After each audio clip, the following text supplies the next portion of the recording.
La Biélorussie, vous suivez évidemment de près ce qui s'est passé en Biélorussie, un État qui détourne un avion.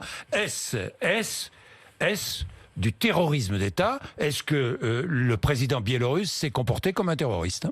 Oui, c'est du terrorisme et c'est de la piraterie d'État. Oui. C'est de la piraterie d'État et c'est une dérive extrêmement grave. Ça s'est passé au-dessus d'ailleurs. Oui. Vous imaginez, vous êtes dans un avion, vous auriez pu y être, Jean-Jacques Bourdin ou moi, avec votre famille, pour des raisons personnelles ou professionnelles. Et puis vous voyez dans le hublot un chasseur qui vous oblige à atterrir sous prétexte qu'il y a une tentative d'attentat. Et là, on débarque deux personnes qui sont opposantes.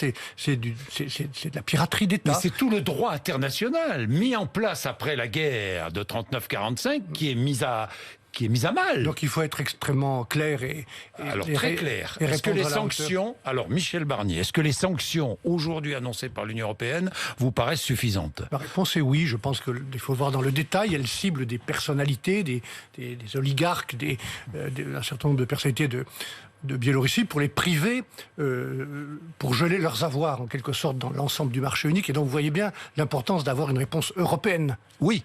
Parce que tout seul, si on réagit, nous Français ou les Allemands de leur côté ou les Italiens de l'autre à la Biélorussie, ça n'impressionne pas beaucoup. Mais le marché unique, qui est juste à côté, où il y a beaucoup d'intérêts liés aux entreprises biélorusses, ça a plus d'importance. Plus l'interdiction du ciel unique européen pour toutes les compagnies. Oui, mais c'est suffisant, franchement.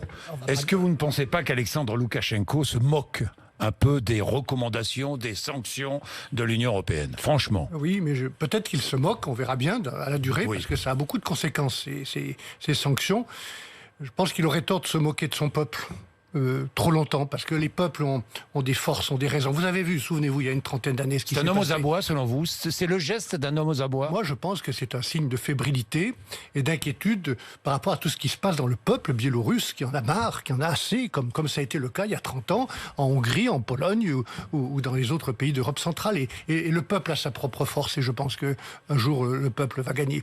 Est-ce que Loukachenko aurait-il pu détourner cet avion sans l'aval de Moscou? Franchement. Vous connaissez bien, vous avez été ministre des Affaires étrangères. On connaît Michel Barnier. On connaît les liens et le soutien réciproque de ces deux leaders. Franchement, je ne peux pas faire de procès d'intention parce que je ne sais pas. Vous ne voulez pas faire de procès d'intention, néanmoins vous avez des doutes, Michel Barnier. Je ne suis pas sûr que, quand on connaît ce personnage, du président biélorusse, je ne pense pas qu'il ait besoin d'être encouragé pour faire ce genre de choses. Il en a fait d'autres. Est-ce qu'il est essentiel aujourd'hui d'obtenir la libération de l'opposant arrêté lors de ce détournement? Moi je pense que si la Biélorussie veut retrouver des relations normales avec ses voisins, et pas seulement la Russie, il faudra qu'il libère très vite ses opposants. Vous demandez sa libération, Absolument. Évidemment.